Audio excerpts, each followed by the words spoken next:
Hi, my name is Rashida. So the message I have today is about being authentic.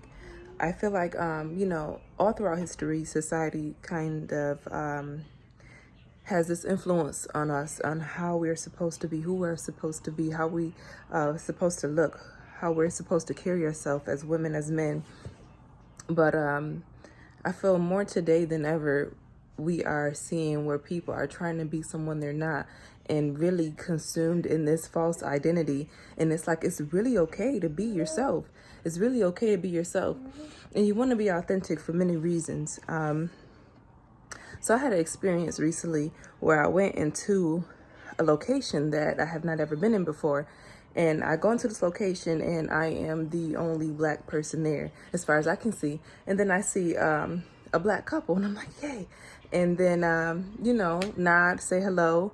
And the girl, she comes up next to me and she compliments me about something.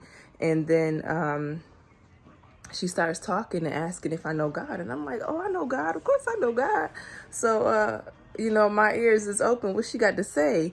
And then so we start chatting and she says, I'm new in town and I just moved here from such and such. And, I'm trying to learn the area and all of this. And so I'm like excited. I'm like, okay, this could work. We could be friends.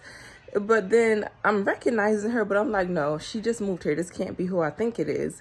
And she's just telling me all this stuff, this new church she found.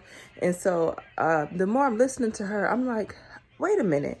I know that church. And yeah, I know that person. Yeah, I know him too. And wait a minute, I know you. And so I'm saying this stuff like, yeah, I know these places. I know these people. I remember you. I met you 6 years ago at this same church.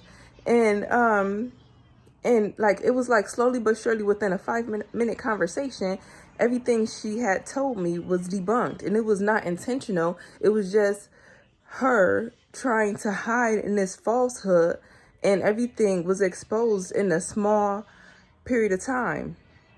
And she gave me a hug and we exchanged, well, she gave me her number and she gave me a hug, which I'm not really too keen on people touching me, but I allowed that. And then, I was leaving, she went on her way, I was leaving. So I passed her and I said, have a good day.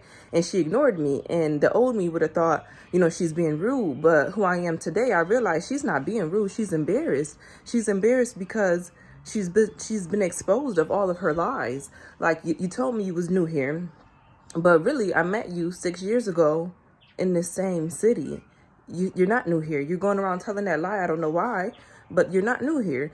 And then she said, like, she's talking about this church and everything she was saying, it was like she was acting like, she was trying to put up this story, and the story was all lies because I knew everything she was saying. So the point of that story is, we have to be authentic. We have to be authentic in who we are, because we don't want at some point to be embarrassed, to be exposed of our lies. It happens, and humiliation is a part of healing, is a part of growing. It's okay to be humiliated because God gives us the grace to endure it. So it's okay, but if that's like self-inflicted wounds. Like, humiliation is natural, it's going to happen, but to build up this facade, at some point it's all going to fall down.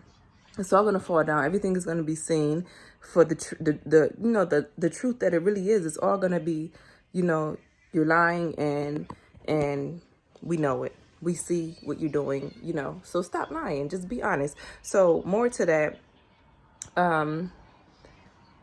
we sometimes, don't know what it looks like to be our authentic selves.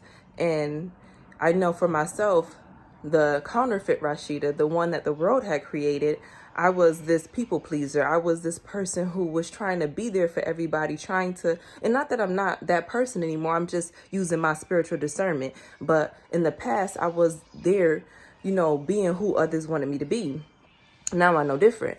So if we don't know what it looks like to be our authentic selves, because some of us are who we are because of the support we have. Some of us are who we are because of our parents, our aunts and uncles, our family, our friends. And some of us, like myself, we don't have that support. We have God, you know, and so if we don't know who we are, we say, God, please align me with your will. I want to be who you want me to be.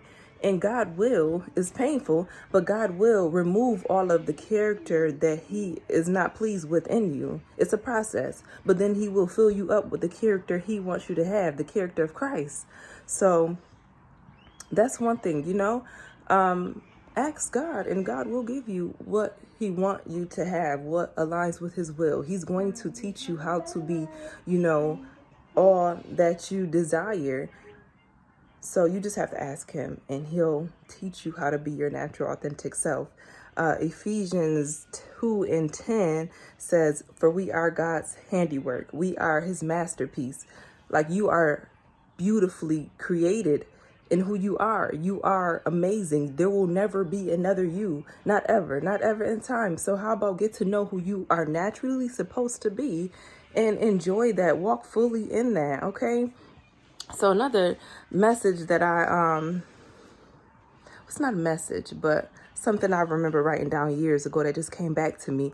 It's a quote from Buddha that says, there are three things that cannot long remain hidden: the sun, the moon, and the truth. Okay. That was so tough. I could not believe that. Like, that is so real. So we don't want to lie. We don't want to put up this facade, because people are going to be able to see through that. People who have eyes that see are going to be able to see through that. And then eventually that facade is going to fall down if it's not built on a stable foundation, like that foundation in Christ. So, you know, ask God to fill you up, okay? Also, just whatever God is doing in your life, remember to give him the glory. I pray that this helps. I pray that this heals. I pray that this strengthens. I will see you in the next video.